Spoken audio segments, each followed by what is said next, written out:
بسم اللہ الرحمن الرحیم۔ السلام علیکم، میں ساجد حسین ہوں اور آپ میرا ویلاگ دیکھ رہے ہیں۔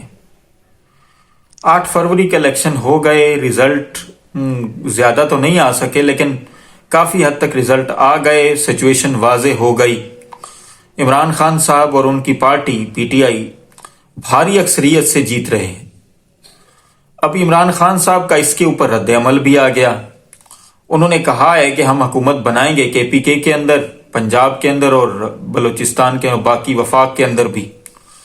اور دوسری طرف آپ دیکھیں تو اس وقت تک 2 وکٹری سپیچز بھی آ چکی ہیں۔ ایک وکٹری سپیچ ہے عمران خان کی جو آئی اے جنریٹڈ وکٹری سپیچ تھی، جو جمعے کی شام کو انہوں نے جو ہے وہ اپلوڈ کی۔ تو دوسری طرف نواز شریف صاحب کی وکٹری سپیچ ہے۔ اب آپ سوچ رہے ہوں گے کہ نواز شریف صاحب کی وکٹری سپیچ کیوں؟ ہوا یہ تھا کہ اب 50-60 سیٹیں تھیں ان کی، تو ان کو ظاہر سی بات ہے اب دھاندلی بھی ہو رہی ہے۔ آپ کو پہلے بھی مختلف ویڈیوز کے اندر آپ کو بتایا گیا تھا، میں نے بھی تھوڑا ذکر کیا تھا پچھلی ویڈیو کے اندر جو پرسوں غالباً کی تھی میں نے۔ تو لیکن اس کا یہ تھا کہ آپ زور زبردستی سے جب 11 بجے تک رات کو 8 فروری کے دن ریزلٹس آتے رہے اور ٹھیک آتے رہے، جب انہوں نے دیکھا اس کے بعد کہ جی اب ریزلٹس تو ہمارے حق میں تو آ نہیں رہے، تو اب انہوں نے جو ہے وہ ریزلٹ روک دیے۔ اس کے بعد جب ریزلٹ آنا شروع ہوئے تو فارم 47 کے اندر انہوں نے کچھ چینجز کر کے نواز شریف کو جتانے کی کوشش کی ہے۔ یعنی دوسری لفظوں میں، اگر آسان لفظوں میں بات کروں تو مینڈیٹ جو ہے وہ چرانے کی کوشش کی ہے کہ آپ کا، میرا، ہم سب کا، ہم نے جو بڑے خلوص کے ساتھ خان صاحب کو ووٹ ڈالا تو انہوں نے مینڈیٹ چرانے کی کوشش کی ہے۔ ایسا ہو تو نہیں پائے گا اس بار، کیونکہ اب کی بار یہ کچھ ایسی غلطیاں کر چکے ہیں الیکشن کمیشن سے مل کر کہ ان کی سیٹس ساری کی ساری واپس ہوں گی جتنی بھی ابھی تک ختم کی گئی ہیں۔ پاکستان تحریک انصاف 180 سیٹوں کے اوپر کھڑی ہے اگر آپ فارم 45 کے ریزلٹس کے اوپر دیکھیں، تو دوسری طرف یہ لوگ دھاندلی کر کے بھی اس کو پیچھے نہیں ہٹا سکے، وہاں پہ بھی آگے ہے۔ نون لیگ جو ہے وہ پتہ نہیں، میرا خیال ہے 70 سے تھوڑی سی زیادہ ہیں سیٹس، اور دوسری طرف پیپلز پارٹی کی بھی تھوڑی سی سیٹس زیادہ ہیں، دھاندلی کر کے ان کو دی گئی ہیں، لیکن تحریک انصاف پھر بھی 100 سے اوپر ہے۔ اب آپ یہ دیکھیں کہ مینڈیٹ چرا کے ان کو کیا ملے گا۔ ظاہر سی بات ہے جن کی آپس میں پہلے سے ہی باتیں طے ہوں تو اب وہ کریں گے کہ جی ایک دفعہ پھر ہم لوٹ کسوٹ کے لیے آئیں، پھر ہم اس ملک کو جس طرح پہلے ہم نے کباڑا کیا تھا ایک دفعہ پھر کریں۔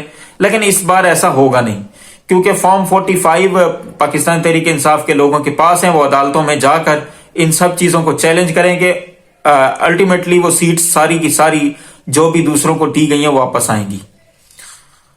دیکھنے کی بات یہ ہے کہ جو پاکستانی ہے وہ پاکستان کی سوچتا ہے، یہ لوگ مفاد کے یار ہیں، یہ اپنی مفاد کی سوچتے ہیں۔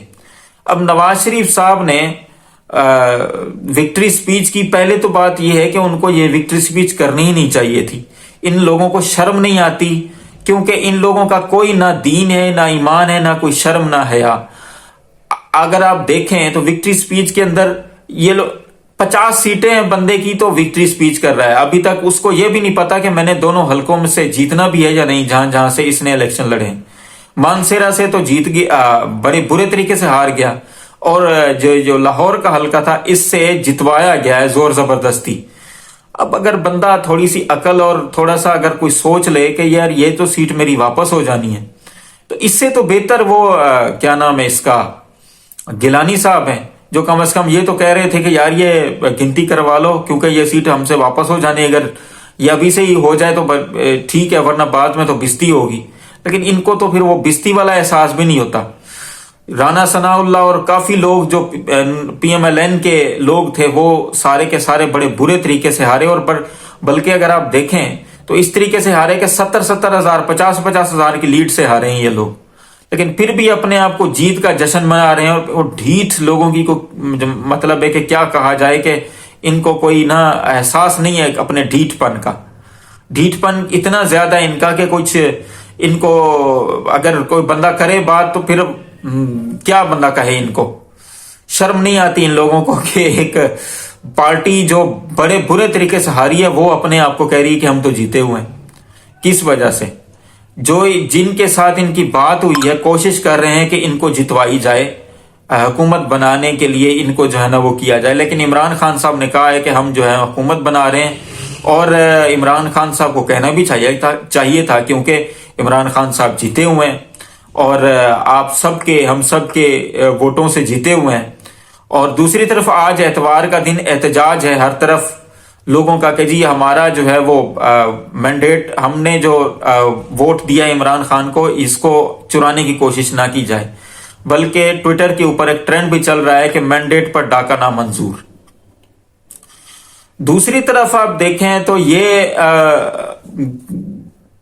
امیدواروں کو جو پاکستان، کیونکہ ان کے پاس کوئی نشان تو ہے نہیں، بلے کا نشان تو ان سے چھین لیا تھا قاضی فائز عیسی صاحب نے، کوشش کی جا رہی ہے کہ امیدواروں کو توڑ کر اپنے ساتھ ملایا جائے، پیسے دلا کر یا پھر کسی چیز کے اوپر بلیک میل کر کے. کے پی کے اندر انہوں نے کوشش کی تھی، کے پی کے اندر تو انہوں کو ملا ہے چٹا جواب. انہوں نے کہا ہے کہ بھائی ہم تو آپ کے ساتھ نہیں جائیں گے کیونکہ ہمیں تو یہ ووٹ ہی اسی بنا پر پڑے ہیں کہ آپ عمران خان کا ساتھ دیں گے. پنجاب کے اوپر بھی سر توڑ کوشش ان کی جاری ہے کہ کسی نہ کسی طریقے سے پاکستان تحریک انصاف کے امیدوار کو توڑ کر ہم اپنے ساتھ ملائیں اور پھر پی ڈی ایم 2 کا مربع بنا کے ان کو حکومت میں لا کر بٹھایا جائے، تاکہ پھر لوٹ کسوٹ کا عمل جاری ہو، تاکہ پھر ان کی جو غلطیاں، ان کے جو گناہ ہیں سب کے، ان کے اوپر پھر جو ہے وہ پردہ پڑ جائے، تاکہ یہ لوگ پھر ایک دفعہ اس ملک کو لوٹنے کسوٹنے کے لیے تیار ہو جائیں. لیکن اب کی بار ایسا ہوگا نہیں، کیونکہ اطلاعات کے مطابق فارم 45 سب جو ہے وہ تحریک انصاف کے پاس ہیں اور وہ عدالتوں میں کئی لوگ چلے گئے ہیں، کئی لوگ جانے کی تیاری کر رہے ہیں. بہرحال ہم نے ملک کو بچانے کے لیے، ملک کو ان چوروں سے، اچکوں سے بچانے کے لیے ووٹ دیا تھا. ہم امید کرتے ہیں کہ اللہ تعالی ہمارے اس ووٹ کی اور ہمارے لیڈر کے لیے اللہ تعالیٰ مہربانی کرے گا، ان سب کے لیے اور ہمارے ملک کے لیے آسانی کرے گا. تمام دیکھنے سننے والوں کو اللہ آسانیاں دے اور آسانیاں تقسیم کرنے کی توفیق بھی دے. ان مشکل حالات میں اپنے اس ملک کے لیے بھی دعا کریں، اپنے فلسطینی بھائیوں کے لیے بھی، اور ہمارے چینل کا بھی خیال رکھیں اور اپنے آس پاس دوستوں رشتہ داروں کا بھی. آپ کا بہت بہت شکریہ.